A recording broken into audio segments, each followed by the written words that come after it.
بسم اللہ والصلاة والسلام علی رسول اللہ اما بعد۔ احادیث کی تعلیمات میں سے ایک اہم تعلیم وعدے کو پورا کرنا ہے۔ وعدے کو پورا کرنے پر آپ علیہ الصلوۃ والسلام نے بڑی ترغیب دی ہے،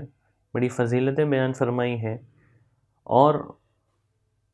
علماء نے لکھا ہے کہ یہ وعدے کو پورا کرنا ایک سچ ہے،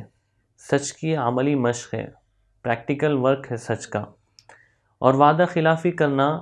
یہ پریکٹیکل جھوٹ بولنا ہے، عملی طور پہ جھوٹ بولنا ہے، اس لیے وعدہ پورا کرنا ضروری ہے۔ اس لیے آپ علیہ صلی اللہ وسلم نے یہاں تک فرمایا ہے کہ وعدہ خلافی کرنا یہ منافق کی علامت ہے، مسلمان کی علامت نہیں ہو سکتی، کیونکہ آپ نے ارشاد فرمایا، بخاری مسلم دونوں کی حدیث ہے، آپ نے ارشاد فرمایا آیت المنافق ثلاث، منافق کی 3 بنیادی علامتیں ہیں جس کی بنیاد پہ وہ منافق ہوتا ہے۔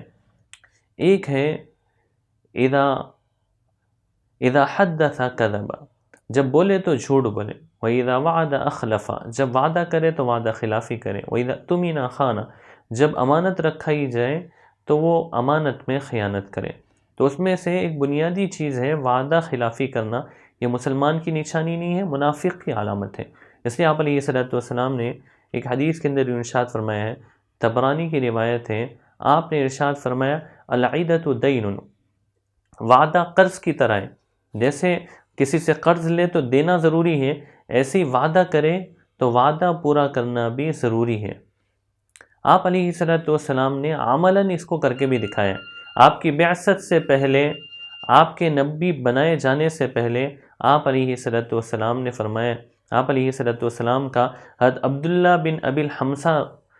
رضی اللہ عنہ کے ساتھ ایک معاملہ ہوا تھا۔ عبداللہ بن ابی الحمصہ فرماتے ہیں کہ کچھ بزنس کا ایک معاملہ ہوا تھا، بزنس ڈیل ہوئی تھی، اس میں کچھ مجھے دینا تھا، میں نے دے دیا، کچھ باقی تھا تو میں نے کہا کہ آپ یہیں بیٹھے، فَوَعَدْتُهُ أَنْ آتِيهِ بِهَا فِي مَكَانِهِ، آپ یہیں بیٹھے، میں ابھی واپس جا کر میں گھر سے آپ کو مال لے کر آ کر دوں گا۔ آپ علیہ الصلوۃ والسلام وہیں بیٹھے رہے انتظار میں، یہ گھر پہ آئے اور یہ کہتے ہیں کہ میں بھول گیا، اور 1 دن 2 دن تیسرے دن مجھے یاد آیا کہ ارے میں نے تو وعدہ کیا تھا، وہ دوڑ کے وہاں سے اس مقام پہ آئے تو آپ علیہ الصلوۃ والسلام وہیں بیٹھے انتظار کر رہے تھے۔ آپ نے فرمایا لقد شققت علی انا منذ، آپ نے فرمایا کہ میں 3 دن سے یہیں تیرا انتظار کر رہا ہوں، یہیں بیٹھا ہوں۔ تو آپ علیہ الصلوۃ والسلام کو نبی نہیں بنایا گیا تھا، اس سے پہلے آپ نے وعدہ پورا کر کے دکھایا ہے عملاً، کہ وعدہ کرے تو ایسا پورا کرے۔ لیکن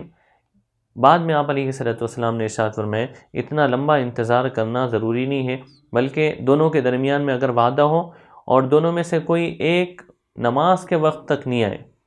آپ نے ارشاد فرمایا، حدیث ہے، من وعد رجلا فلم يأت احدهما الى وقت الصلاة،